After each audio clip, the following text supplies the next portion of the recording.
Alright, so I am going to introduce a new book, Sun King or Sol Harmonica by Mrryanmcmahon, aka RAM, and he's given me approval to read parts in this book, so that's what I'm going to do.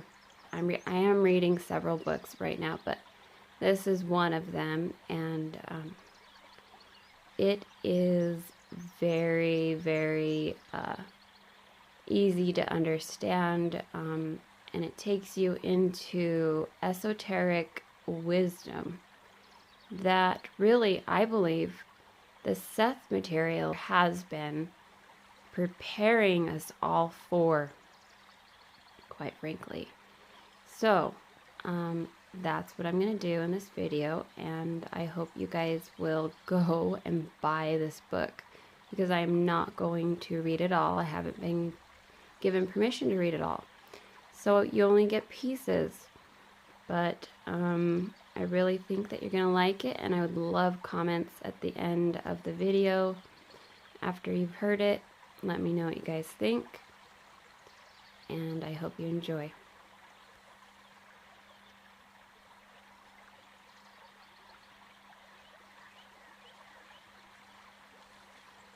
Let me just add real quick that I use my intuition to tell me which books to read next. I just trust myself on what book is right to read, and I am telling you guys that I already had this book, and not for very long, but I have bought like 15 or 18 books literally in the last 2 months, and this just happens to be one of them. And right here, as he's about to start the book, it says, quote, "The majesty of this netter sails on and arrives at the 11th door, the one who rebuffs the allies of Seth, and at the 12th hour, the one who sees the beauty of Ra." And that's from the Book of Horus. So there's a lot of synchronicities in this book that correspond with the Seth material. But this is his book. He's done a lot of research on occult wisdom, esoteric teachings, and so he has his own mystical point of view and experiences.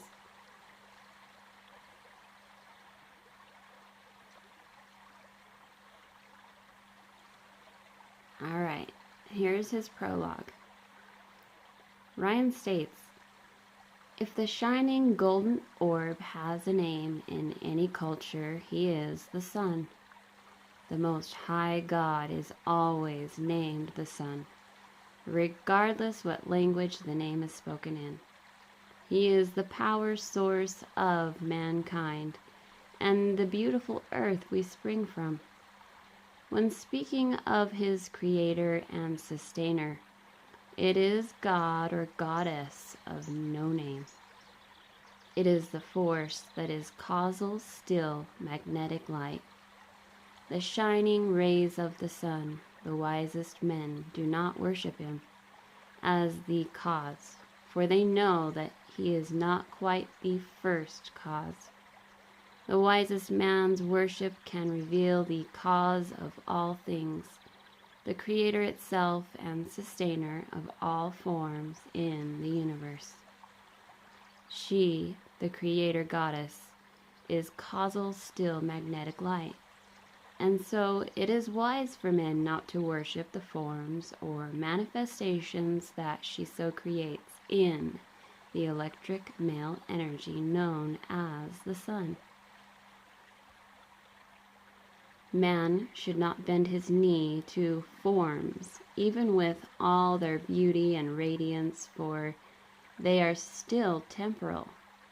The only thing in the universe that truly exists and is not temporal is the cause, the still magnetic light, which is pure potential, and all forms spring from the stillness, and all forms dissolve back into it.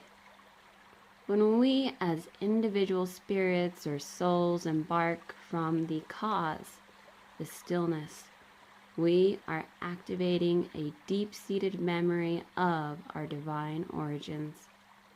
However, we tend to lose and forget ourselves through amnesia.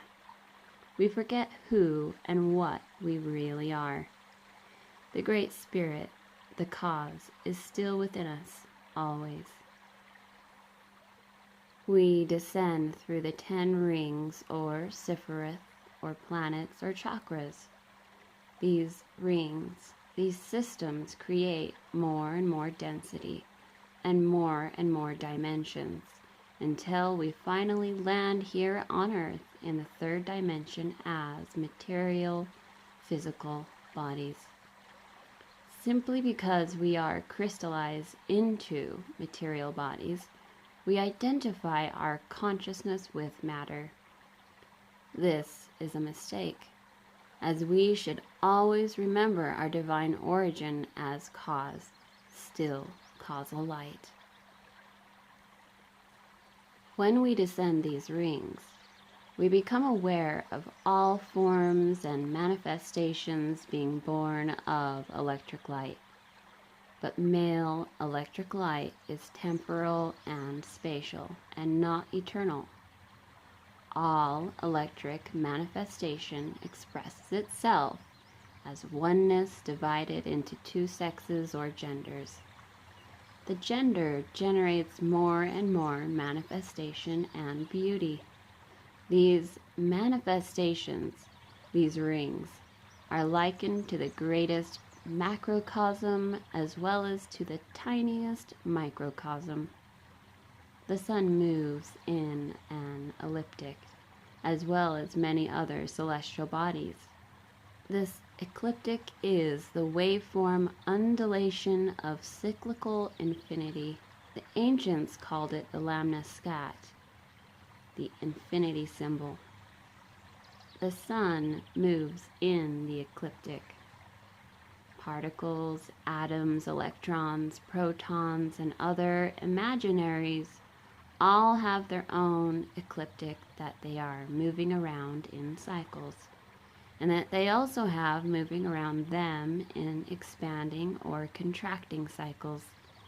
This is exactly why all manifestation keeps moving into infinity.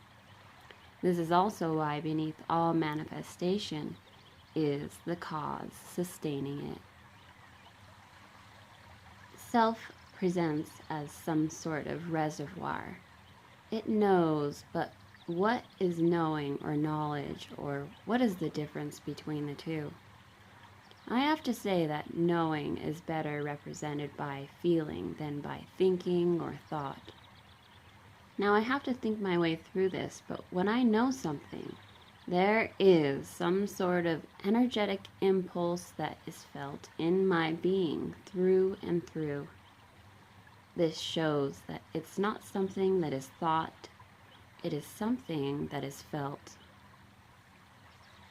And it must be the self, a reservoir that holds and recognizes this feeling. Now we go further into this dynamic. Where is the mind located? It's not in the brain. If we were to try to locate it, we would have to say it is sensed by the entire body or being. And this marks the point that mind is actually the interface between the body and higher consciousness. But I guess we can say the spiritual self, which is really the self that knows. The self knows its own center or origin in the universe. Now we get lost often by falling away from the center. Most often it is our society and culture that causes us to lose the feeling of center.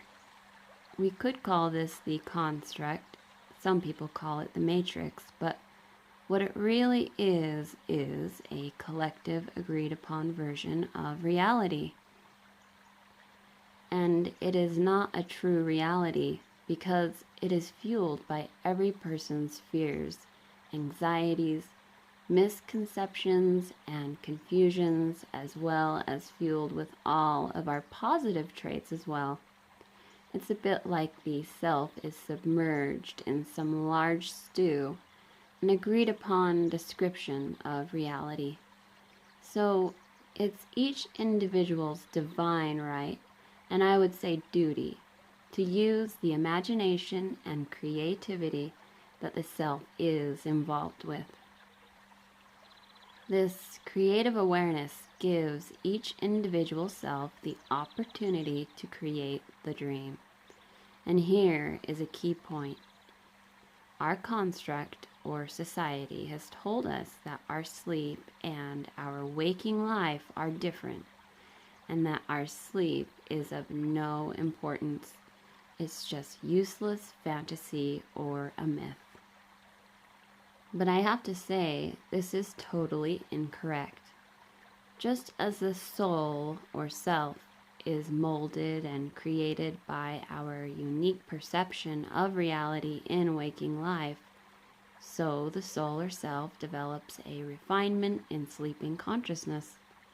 The self, being aware, can potentially gain consciousness in the dreaming state, then shift perception permanently when reflected upon in waking life.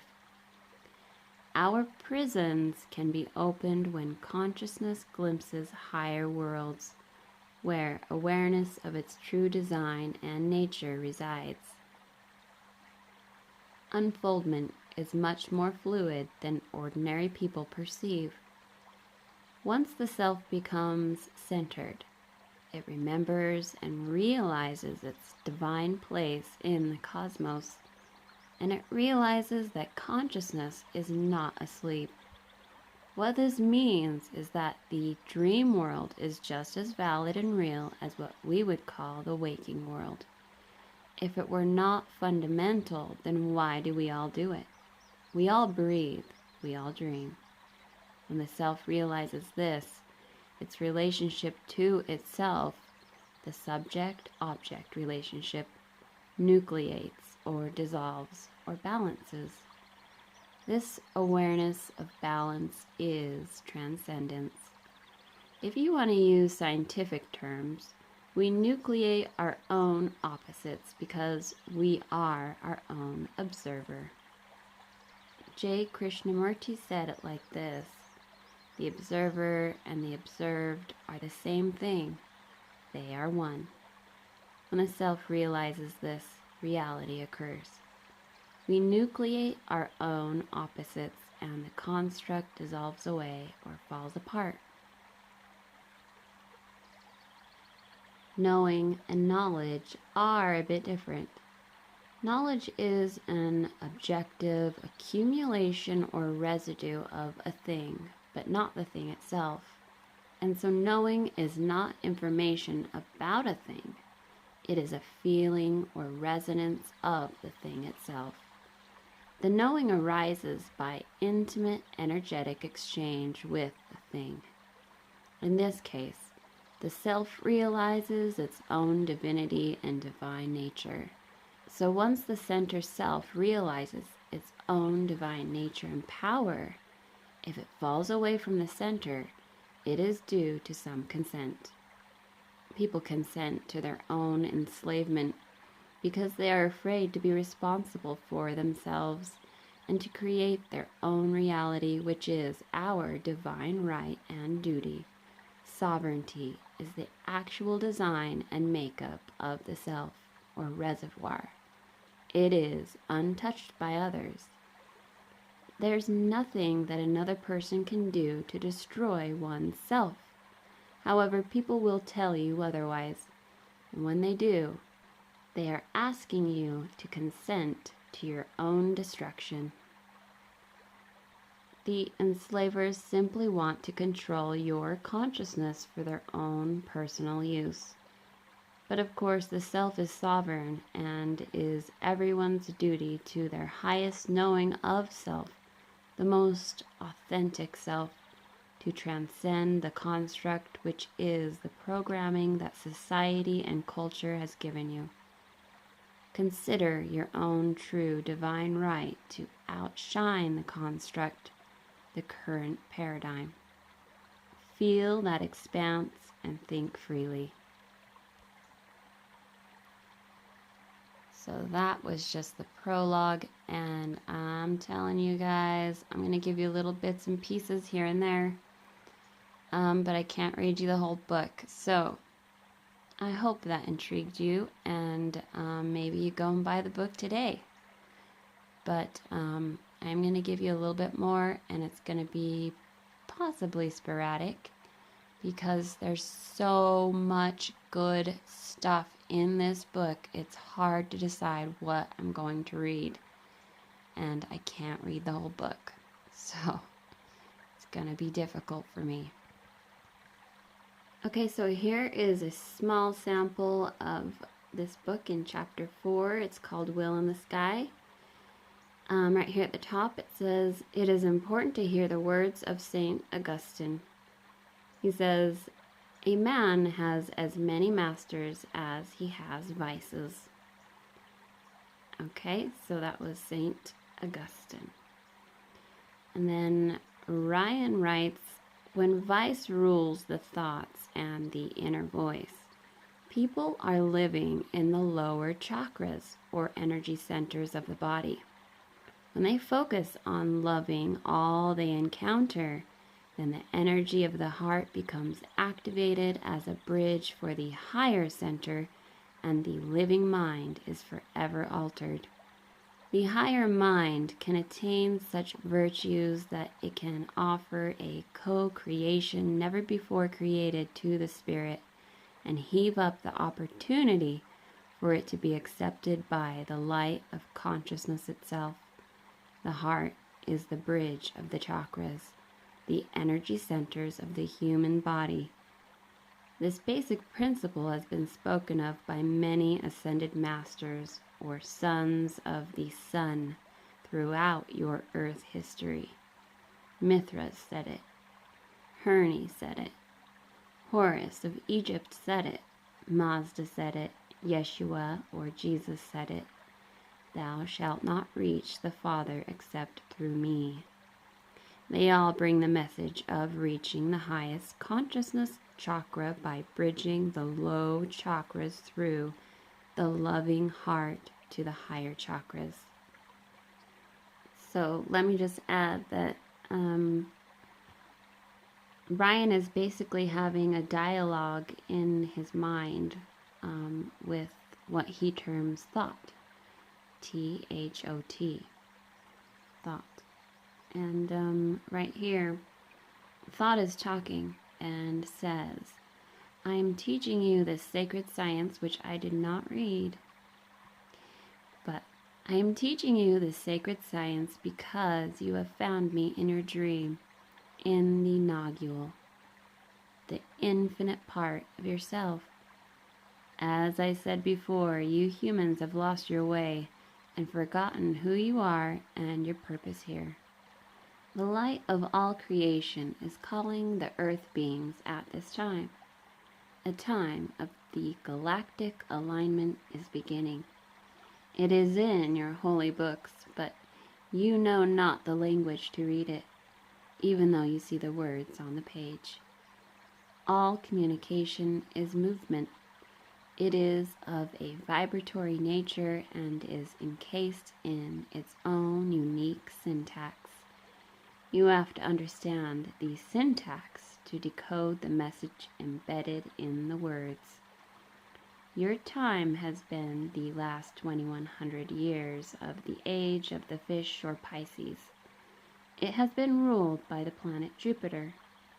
In so much transgression, greed, and corruption has been brought forth by the business of the church. So much so that very few can read the message in the holy books. Still, like in all times, The messages that man receives worldwide and simultaneously are always written in the night sky. So it is upon us now, as it has been written by the anointed consciousness of many thousands of cycles ago, that when the sign of man appears on the horizon of the equator in the east, the ascension is near. This sign is staring you in the face, and the harvesting of souls to the higher vibratory bands is occurring for the next 2100 years. The age of the franchises of churches is dissolving. The Saturnians are found out and will have to give up the game they've been cheating in. If men knew from which he was molded, this process would be as natural as the changing of the seasons. I will always remind you, first and foremost, your wisest duty to yourself. Know thyself. The body is the temple of God. To realize knowledge or know thyself is an apophatic process. The self is something one creates, not something one finds. Alright, so obviously I am jumping around all over the place here, but let me add. We should recognize the brilliance of the night sky with all the glistening of starlight, only available to our mind's eye in the cool darkness. The contrast of light is the spectrum, and somewhere in that spectrum will always hide what we humans cannot see with the eye, the dark. Be not afraid, for we dream in the night, and we must be without fear of our dreaming subconscious state. It is but the necessity for or balancing conscious state. The tonal and the nodule are the coin of existence and will always reside in union. To live an inauthentic life is the avoidance of our deeper emotion, our true feeling. In our lives, we do this to avoid pain, but in so doing, we also negate our ability to feel pleasure. This is self-mutilation, cutting yourself off from your own nature of being.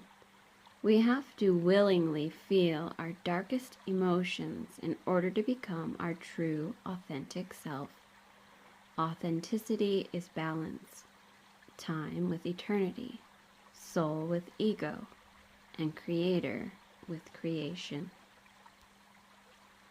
What Western man calls Solomon's temple is really the soul of man's house, his human form. Solomon, soul of man, and must be taken care of with authenticity and truth in order to bring it to earth, the ground of being. There are 4 aspects of light symbolizing the natal figure. This is why the number 4 is sacred in its light's design of expression in direction. Example: 4 winds, 4 directions, 4 corners, 4 triplicities, 4 elements. In light, division exists to make polarity and correspondence as law. Division is rest and radiance at the same time.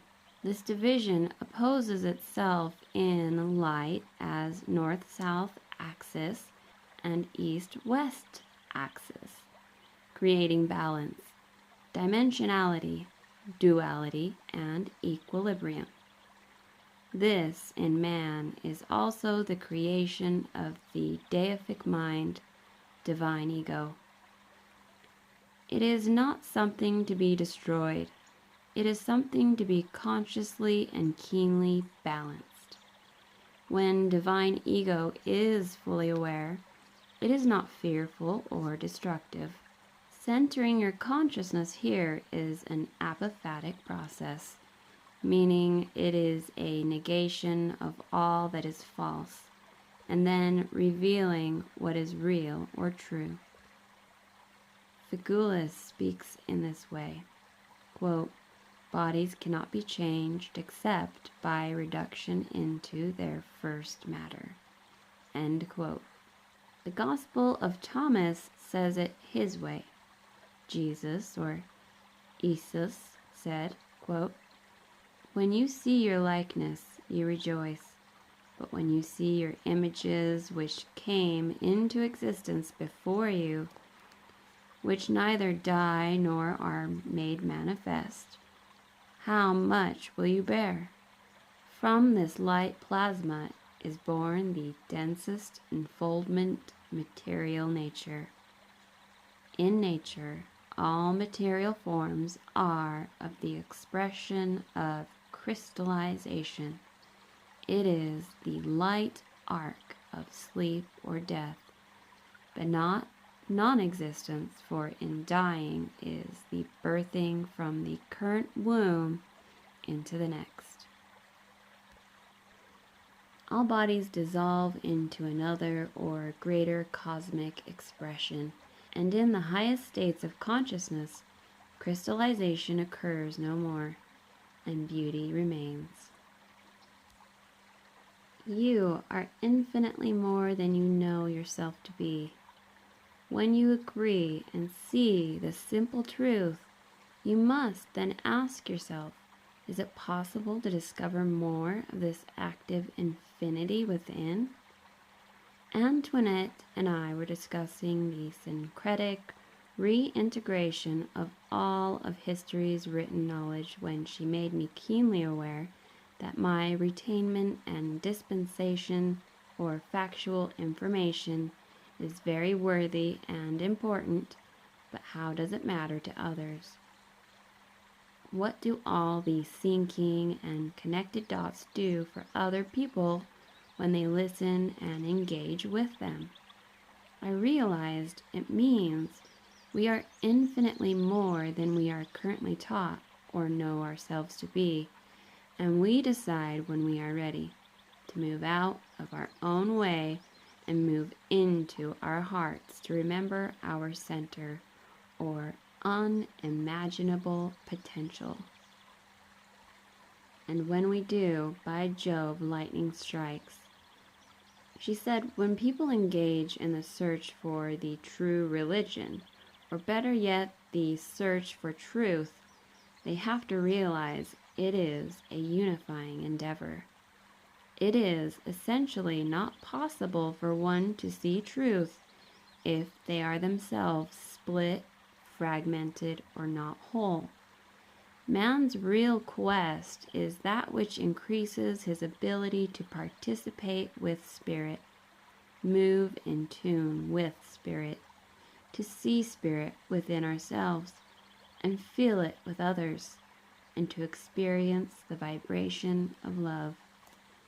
Ultimately, all spiritual traditions are seeking this, a conscious and deeper participatory awareness of spirit.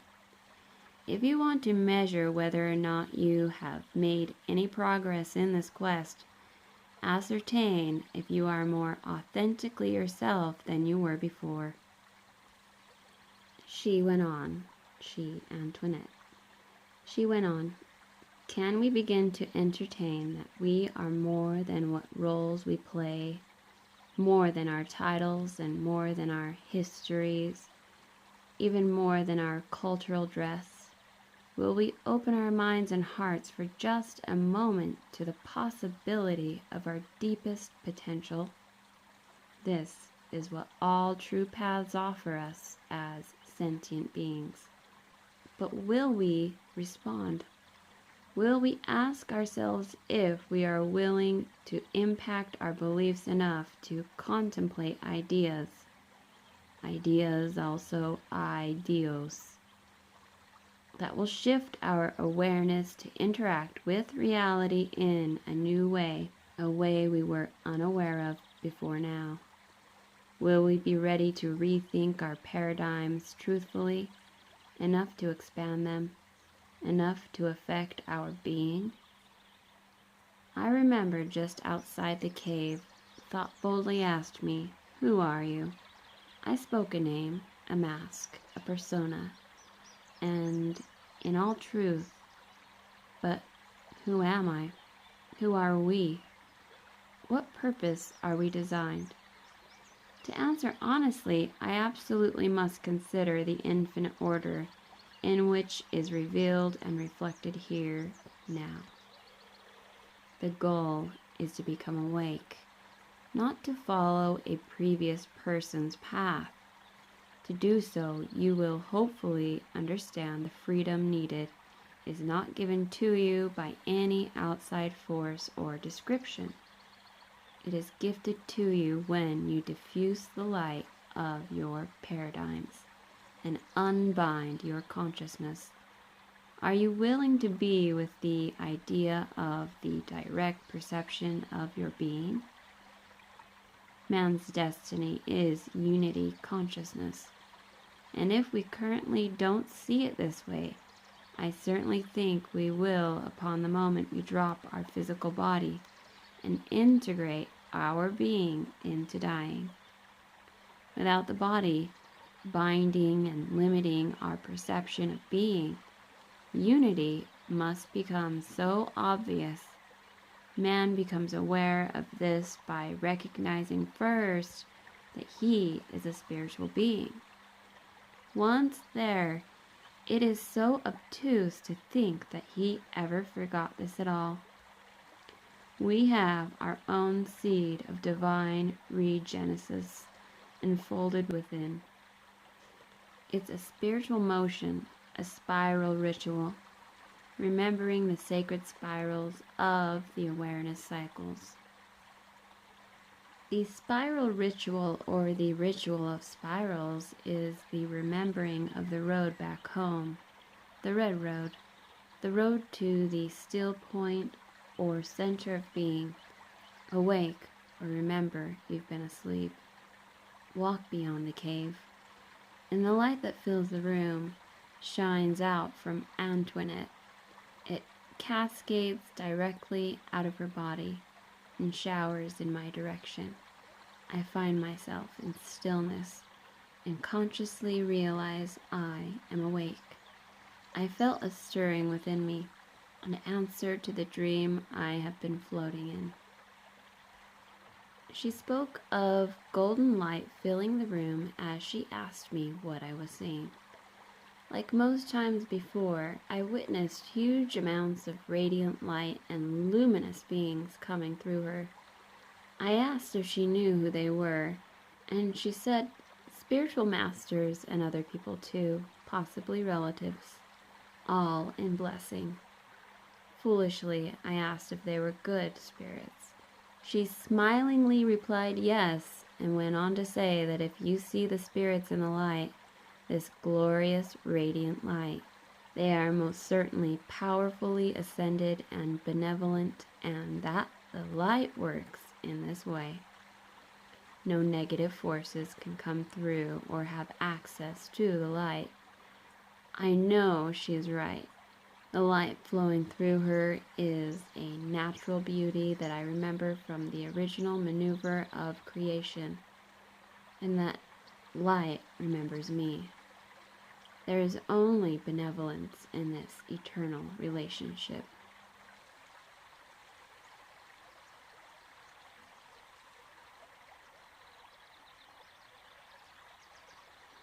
Alright, so that is possibly all you guys are going to get for little parts and pieces inside of this book. Okay, and at the very end it says he's dedicated this book to the human spirit, and he inserts a Thomas H. Burgoyne quote, which is also another book, or many books, that you would love to read if you're interested in this stuff. Thomas H. Burgoyne. Thomas H. Burgoyne, quote, "The world floating in a sea of the infinite and resting in night shows the present state of humanity. But the blush of dawn is ready to gladden the soul and the expectant seer from his lonely vigil on the hilltop. awaits the sunlight which will soon flood the world anew. End quote.